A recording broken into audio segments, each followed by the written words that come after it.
Good morning বন্ধুরা, তোমরা সবাই কেমন আছো? আশা করি ভালো আছো। আমরাও ভালো আছি।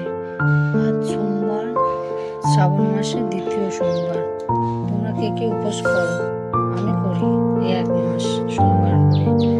এই ঘরের সমস্ত কাজটা সেরে নিয়ে যাবো রান্নাঘরে। ভাত ডাল তো বসিয়ে দিয়েছি, এবার সবজি কাটতে বসি। পটল ভাজা, ঝিঙে আলু দিয়ে পোস্ত হবে। কে কে ভালোবাসো ঝিঙে আলু পোস্ত খেতে? আমি একদমই পছন্দ করি না। আজকে যদিও আমি খাবো না, আমি ফলার, সাবু, মিষ্টি এগুলো খাই, আমি এসব খাই না।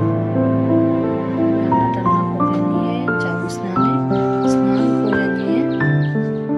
করে মানে বাসি গায়ে রান্না করছি না, আমি বাথরুম থেকে এসে জামা কাপড় চেঞ্জ করে নিয়ে রান্না করছি। রান্না টান্না করে নিয়ে যাবো স্নান করতে। স্নান করে তারপর পুজো করবো।